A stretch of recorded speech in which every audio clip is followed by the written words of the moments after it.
ശരി സാർ, നമുക്ക് ആറ്റിങ്ങൽ മണ്ഡലം എടുത്താൽ മൊത്തത്തിൽ ആറ്റിങ്ങൽ മണ്ഡലത്തെക്കുറിച്ച്. ആറ്റിങ്ങൽ LDF സ്ഥാനാർത്ഥി ജയിക്കുന്നു സാമാന്യം നല്ല ഭൂരിപക്ഷം. ഞാൻ ആറ്റിങ്ങൽ നിയോജക മണ്ഡലത്തിലേക്ക് വരാം. പാർലമെന്റ് ആറ്റിങ്ങൽ പാർലമെന്റ് മണ്ഡലത്തിൽ മൊത്തത്തിൽ നോക്കുമ്പോൾ ആർക്കായിരിക്കും മേൽക്കൈ? ആറ്റിങ്ങൽ പാർലമെന്റില്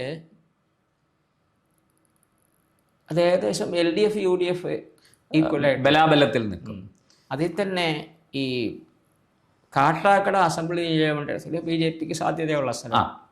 ഈ അവിടെ ആറ്റിങ്ങലിലും കാട്ടാക്കടയിലുമാണ് BJP ഒന്നാമത് വന്നത് ലോക്സഭാ തെരഞ്ഞെടുപ്പിൽ.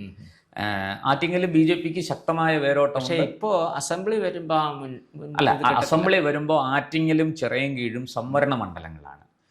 അതുകൊണ്ട് തന്നെ BJPക്ക് അവിടെ ഒരു മികച്ച സ്ഥാനാർത്ഥിയെ നിർത്താൻ കഴിയില്ല എന്നൊക്കെ ഉള്ളൊരു ആറ്റിങ്ങൽ ചിലപ്പോ ഡെപ്യൂട്ടി മേയർ മത്സരിക്കുമെന്ന് കേൾക്കുന്നു. ആശാനാഥ് അല്ല, കഴിഞ്ഞ തവണ സുധീറാണ് അവിടെ മത്സരിച്ചത്. സുധീർ വന്നപ്പോൾ എല്ലാവരും സുധീറിനെ എഴുതി തള്ളി. പക്ഷെ സുധീർ ഏതാണ്ട് 45,000-അടുത്ത് 40,000-ന് മുകളിലേക്ക് വോട്ട് ഇല്ലെന്ന് തോന്നുന്നു. അല്ല, സുധീർ 40,000-ന് പുറത്ത് വോട്ട് പിടിച്ചു. നോക്കിയിട്ട് പറയാം. അത് എനിക്കത് ചിറയൻകീഴില് ആശാനാഥ് 30,980. ആറ്റിങ്ങലിലെ വോട്ട് എത്രയാണ്? ആറ്റിങ്ങലിലെ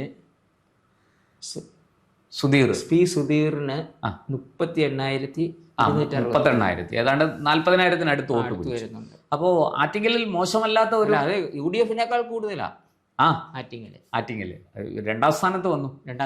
അപ്പോ ആറ്റിങ്ങല് UDFിൻ്റെത് എന്ന് പറയുന്നത് RSP ആണ് അവിടെ മത്സരിച്ചത്. രണ്ടാം സ്ഥാനത്ത് വരും ആറ്റിങ്ങൽ.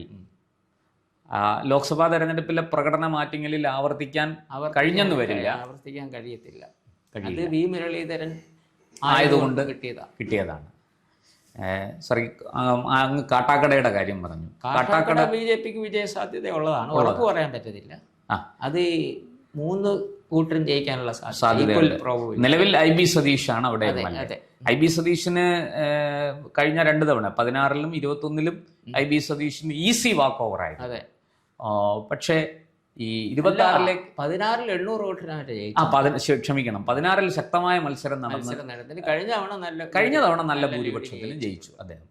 അപ്പോൾ ആ സിറ്റിംഗ് MLAയുടെ ഒരു മികവ് അവിടെ വോട്ടർമാർ പരിഗണിക്കാൻ സാധ്യത കൂടുതലാണോ കുറവാണോ? പുള്ളിക്ക് പ്രതിച്ഛായ ഒന്നും മോശമില്ല. അല്ല, നല്ല MLA ആണ്, മണ്ഡലത്തിൽ ജനപ്രിയനാണ്. ഭരണവിരുദ്ധ വികാരം എല്ലാവരെയും ബാധിക്കും. അതാണ് അവിടെ വെല്ലുവിളിയാകുന്നത്. ഒപ്പം BJPയും കോൺഗ്രസും മികച്ച സ്ഥാനാർത്ഥികളെ. വേറൊരു വിഷയമുള്ള അവിടെ ഒരു ബാങ്കിന്റെ പ്രശ്നമുണ്ട്. അത് കണ്ടല ബാങ്ക്. അതെ, കണ്ടല ബാങ്ക്.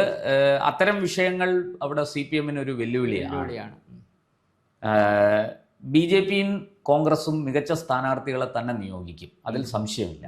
അങ്ങനെ കൃഷ്ണദാസാണ്, PK കൃഷ്ണദാസിന്റെ പേര് പറഞ്ഞു കേൾക്കുന്നു. വേറെ ചെറുപ്പക്കാരെ കൂടെ പരിഗണിക്കണം. മാറുകയെന്നാണ് കേട്ടത് കൃഷ്ണദാസിന്റെ. പിന്നെ കോൺഗ്രസിന്റെ ആരാന്ന് അറിഞ്ഞിട്ടില്ല ഇതുവരെ. ഇക്കുറി ശക്തൻ മത്സരിക്കാൻ സാധ്യത കുറവാണെന്നാണ് കേൾക്കുന്നത്. എന്തായാലും പക്ഷേ അവർ നല്ല സ്ഥാനാർത്ഥിയെ നിയോഗിക്കും, അത് തീർച്ചയാണ്. അപ്പോൾ കാട്ടാക്കടയിലും ഈ പല സ്ഥാനാർത്ഥിയാണെങ്കിൽ ഇതിൽ ആര് വേണമെങ്കിലും ജയിക്കാം, ഈക്വൽ പ്രോബബിലിറ്റി. നമ്മൾ അവിടുന്ന് ഇങ്ങോട്ടേക്ക് വന്നാൽ അരുവിക്കര ഇത്തവണ കോൺഗ്രസിന് വിജയസാധ്യത ഉണ്ട്, ഉറപ്പ് പറയാൻ പറ്റത്തില്ല.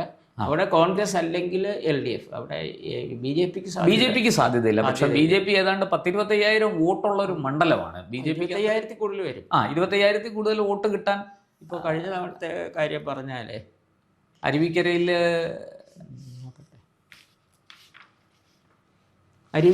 കഴിഞ്ഞ തവണ BJPയുടെ കുറവായിരുന്നു കേട്ടോ. കഴിഞ്ഞ തവണ കുറവ് 15,300. 2016-ല് നമ്മുടെ സിനിമാ സംവിധായകൻ രാജസേനൻ മത്സരിച്ച് 25,000-ന് പുറത്ത് വോട്ട് നേടിയാണ്. എനിക്ക് അത് ഓർമ്മയുണ്ട്.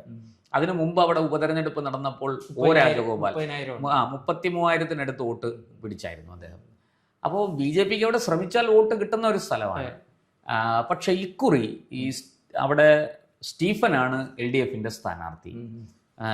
അരുവിക്കരയിൽ കോൺഗ്രസ് ഒരു പുതുമുഖത്തെ, ശബരിനാഥ് അല്ലാതെ ഒരു പുതുമുഖത്തെ നിയോഗിക്കാൻ സാധ്യതയുണ്ട്. അങ്ങനെ വരുമ്പോൾ അവിടെ നിലവിലെ ഒരു സിറ്റിംഗ് MLA എന്നുള്ള ഒരു പരിഗണന സ്റ്റീഫന് കിട്ടില്ലേ? അതിനെതിരെ കോൺഗ്രസ് ഒരു നാടാർ കാൻഡിഡേറ്റിനെ തന്നെ നിർത്തിയാൽ ജയിക്കും. അവിടെ അങ്ങനെയാണ്, ആ രീതിയിലാണ്. നാടാരായതുകൊണ്ടാണ് ഇദ്ദേഹം ജയിച്ചത്. ഈ നാടാർ വോട്ട് കൺസോളിഡേറ്റ് ചെയ്ത് അങ്ങനെ ജയിച്ചത്. അപ്പോൾ കോൺഗ്രസും കൂടി ഒരു നാടാർ കാൻഡിഡേറ്റ്. ശബരിനാഥ് നായരല്ലേ? അതെ. ഈ നാടാരെന്നുള്ള, പക്ഷേ ശബരിനാഥ് തോറ്റത് ചെറിയ വോട്ടിനാ തോറ്റെ. 5000 വോട്ടിനാ തോറ്റത്. അത് വളരെ വലിയ ഭൂരിപക്ഷമൊന്നും ഇല്ല, ഉണ്ടായിരുന്നില്ല. അപ്പൊ ഇക്കുറി കോൺഗ്രസ് ഒരു നാടാർ കാൻഡിഡേറ്റിനെ നിയോഗിച്ചാൽ വോട്ട് അവിടെ സ്പ്ലിറ്റ് ആവും. അപ്പോൾ കോൺഗ്രസ് ജയിക്കാനാണ് സാധ്യത. അങ്ങനെ വന്നാൽ ആരാണ് നിൽക്കുന്നതെന്ന് അറിഞ്ഞുകൂടെ ഇത്? അപ്പൊ സ്ഥാനാർത്ഥി നിർണയം കഴിഞ്ഞതിന് ശേഷമേ നമുക്ക് ആ മണ്ഡലത്തെ കുറിച്ച് കൂടുതൽ പറയാൻ കഴിയുള്ളൂ. നമുക്ക് അവിടുന്ന് നെടുമങ്ങാടേക്ക് വരാം. എന്താണ് നെടുമങ്ങാട്? LDF സാധ്യതയാണ്. GR അനിൽ ഉറപ്പാണ്. GR അനിൽ ജയിക്കും. അവിടെ കോൺഗ്രസിന്റെ BRM ഷഫീർ ആണ് മത്സരിക്കുന്നത്. എന്നാലും വിജയിക്കാൻ പാടാണ്.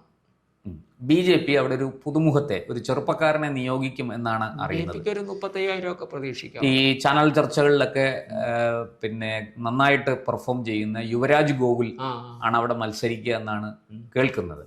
അങ്ങനെ ഉണ്ടെങ്കിൽ ഒരു ശക്തമായ ത്രികോണ മത്സരത്തിന് നെടുമങ്ങാട് മത്സരം വരും. ജയത്തിന്റെ വരത്തില്ല. പക്ഷെ ശക്തമായ ഒരു ത്രികോണ മത്സരം നടക്കാൻ സാധ്യതയുണ്ട്. ഈ ആര് വേണമെങ്കിലും ജയിക്കാം എന്നൊരു സാഹചര്യം നെടുമങ്ങാട് ഉണ്ടാകില്ല. ഇടതുപക്ഷത്തിന് LDFന് തന്നെയാണ് ഒരു മേൽക്കൈ. അവിടുന്ന് നമ്മൾ വാമനപുരത്തേക്ക് വന്നാൽ വാമനപുരത്തിന് കോൺഗ്രസിന് സാധ്യതയുണ്ട്. എന്തുകൊണ്ടാണ്? 100% സാധ്യതയില്ല. അവിടെ ഇപ്പോ ഈ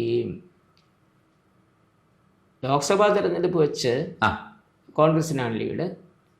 പക്ഷെ ലോക്കൽ ബോഡി തെരഞ്ഞെടുപ്പിൽ LDFനാണ് കൂടുതൽ. എന്നാലും DK മുരളി കഴിഞ്ഞ 2016-ലും 2021-ലും ഒക്കെ DK മുരളി ജയിച്ചു വരുന്ന. എല്ലാം ഈ ഭരണവിരുദ്ധ വികാരം എന്ന് പറയുന്നത് എല്ലാവർക്കും ഉണ്ട്. അപ്പൊ ഈ അവിടെ ഈ സുധീർ ഷാ എന്ന് പറഞ്ഞ ഒരാളുണ്ട്. ഇപ്പോ കോൺഗ്രസിന്റെ കല്ലറ ഡിവിഷനിൽ ജില്ലാ പഞ്ചായത്ത് ജയിച്ച ആളാണ്. അയാൾ എന്നാൽ സാധ്യത ഉണ്ട് കോൺഗ്രസിന്റെ. അപ്പോൾ ഒരു സ്ഥാനാർത്ഥിയെ കൂടെ നിശ്ചയിച്ചു കഴിഞ്ഞാലേ വാമനപുരം മണ്ഡലത്തിന്റെ ചിത്രം തെളിയുള്ളൂ. അല്ല, എന്തായാലും അവിടെ കടുത്ത മത്സരം നടക്കും. അത് LDFും UDFും തമ്മിലാണ്. BJPക്ക് അവിടെ വലിയ റോളില്ല. ശരി, നമ്മൾ ഇങ്ങോട്ടേക്ക് വന്നാൽ അവിടെ നിന്ന് വർക്കല LDF തന്നെ ജയിക്കും. ജോയി ആണ് മത്സരിക്കുന്നത്. ജോയി കറുത്ത കുതിര തന്നെയാണ്. ആ ലോക്സഭയിലേറ്റ ചെറിയ വോട്ടുകളുടെ പരാജയം വർക്കല പുള്ളിക്കല്ലേ. അവർക്കല്ലോ പുള്ളി തോറ്റത്. ഈ പുള്ളിക്ക് പറ്റിയത് ആറ്റിങ്ങലും കാട്ടാക്കടയിലും ഒക്കെ പുള്ളി പുറകിലായി. കാട്ടാക്കട പിന്നെ വാമനപുരത്തും പുറകിലായിപ്പോയി. അതെ, UDFനായിരുന്നു ലീഡ്. അതെ, അരുവിക്കരയിലും UDF 685 വോട്ടിനാണ് തോറ്റത്. ചെറിയ വോട്ടിനാണ്, തീരെ കുറവല്ല. അതെ, കാരണം മുരളീധരൻ അതിശക്തമായ വെല്ലുവിളിയാണ് ഉയർത്തിയത്. മുരളീധരൻ ഇത്രയും വോട്ട് പിടിച്ചില്ലായിരുന്നെങ്കിൽ ജോയി ഒരു പക്ഷേ ഈ കേരളത്തിലെ ത്രികോണ മത്സരം നടന്ന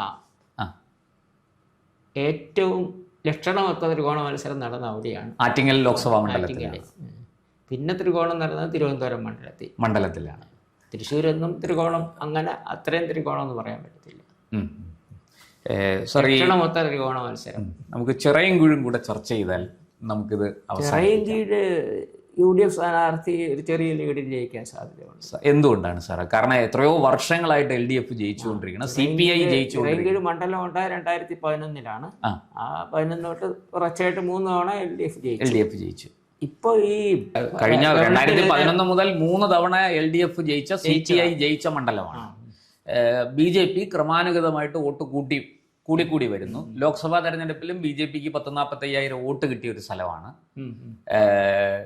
ഇപ്പൊ കഴിഞ്ഞ തവണ അവിടെ ആശാനാഥ് മത്സരിച്ച് 30,000 വോട്ട് പിടിച്ചു. ഇപ്പൊ ഇക്കുറി സംവരണ മണ്ഡലമാണ്. ഇക്കുറി അവിടെ LDFനാണോ, LDF സീറ്റ് നിലനിർത്തുമോ, UDF അട്ടിമറി നടത്തുമോ, BJPക്ക് എന്തെങ്കിലും UDF ജയിക്കാൻ തന്നെ സാധ്യത. എന്തുകൊണ്ടാണ്? ചെറിയ ലീഡ്. അവിടെ ഈ മത്സ്യത്തൊഴിലാളികളുടെ പ്രശ്നങ്ങളൊക്കെ ഉണ്ട് പരിഹരിക്കാതെ. പ്രത്യേകിച്ച് നമ്മുടെ മുതലപ്പൊഴി, അതൊരു വലിയ വിഷയമാണ്. അത് തെരഞ്ഞെടുപ്പിൽ പ്രതിഫലിക്കും. അത് സംസ്ഥാന സർക്കാരിനെതിരാണ്. ഒപ്പം ഭരണവിരുദ്ധ വികാരം കൂടി ചേരുമ്പോൾ അവർക്ക് UDFനാണ് അനുകൂലം. കാറ്റ് UDFന് അനുകൂലം. പഞ്ചായത്ത് തെരഞ്ഞെടുപ്പിൽ അവർക്ക് ലീഡുണ്ട്. ഒരു ചിറയൻകീഴ് മണ്ഡലത്തില് അല്ല, ഇതിൽ നോക്കിയാൽ അറിയത്തില്ല, ലീഡുണ്ട്. ശരി സാർ, നമ്മൾ മൊത്തത്തിൽ എടുത്ത് നോക്കുകയാണെങ്കിൽ തിരുവനന്തപുരത്ത് UDF എത്ര, തിരുവനന്തപുരം ജില്ലയിൽ UDF എത്ര, LDF എത്ര, BJP എത്ര?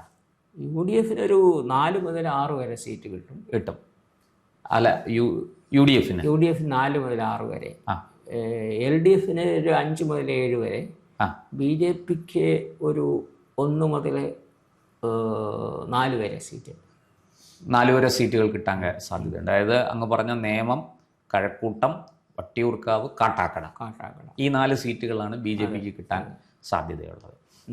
UDF അങ്ങ് പറഞ്ഞതുപോലെ തിരുവനന്തപുരം, കോവളം, പിന്നെ ചിറയൻകീഴ്, പിന്നെ വാമനപുരം, നെയ്യാറ്റിങ്കര, വാമനപുരം എന്ന് ഉറപ്പ് പറയാനൊക്കെ, കോവളം ഉറപ്പ് പറയാം. പിന്നെ അരുവിക്കര സാധ്യതയുണ്ട്. അതാണ് 4 മുതൽ 6 വരെ എന്ന് പറഞ്ഞത്. അപ്പോൾ ശരിക്കും മേൽക്കൈ LDF തന്നെയാണ്. മേൽക്കൈ LDF വരത്തുള്ളൂ തിരുവനന്തപുരം ജില്ലയിൽ. ഒരു പണത്തൂക്കം മുന്നിൽ, 5 മുതൽ 7 വരെ കിട്ടാം അവർക്ക്. പക്ഷേ ഈ ഭരണവിരുദ്ധ വികാരം നിലനിൽക്കുകയും ഒരു UDF തരംഗം കേരളം മുഴുവനും ആഞ്ഞടിക്കുകയും ചെയ്താൽ ഈ ഒരു റിസൾട്ടിൽ മാറ്റം വരാൻ സാധ്യതയുണ്ട്. വലിയ തരംഗം വന്നു കഴിഞ്ഞാൽ LDF പല സ്ഥലത്ത് ഈ വിചാരിച്ച ഇതിൽ കുറയും. അതായത് LDF ഉറപ്പായിട്ടും ജയിക്കും എന്ന് നമ്മൾ കരുതുന്ന ചില മണ്ഡലങ്ങൾ ഒഴിച്ച് ബാക്കിയുള്ളിടത്ത് LDF തിരിച്ചടി സാധ്യത നമുക്കിപ്പോ പ്രവചിക്കാൻ പറ്റത്തില്ല. ഇനി 2 മാസം കിടക്കുന്നു. തീർച്ചയായിട്ടും. അപ്പോൾ നമുക്ക് തിരുവനന്തപുരം ജില്ലയിൽ UDF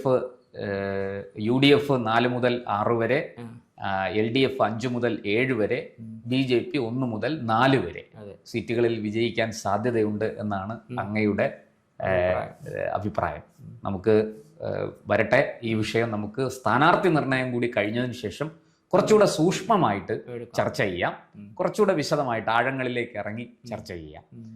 ഫലം വരുമ്പോൾ നമുക്കറിയാൻ കഴിയും എന്താണ്, എങ്ങനെയൊക്കെയാണ്. നന്ദി, നമസ്കാരം.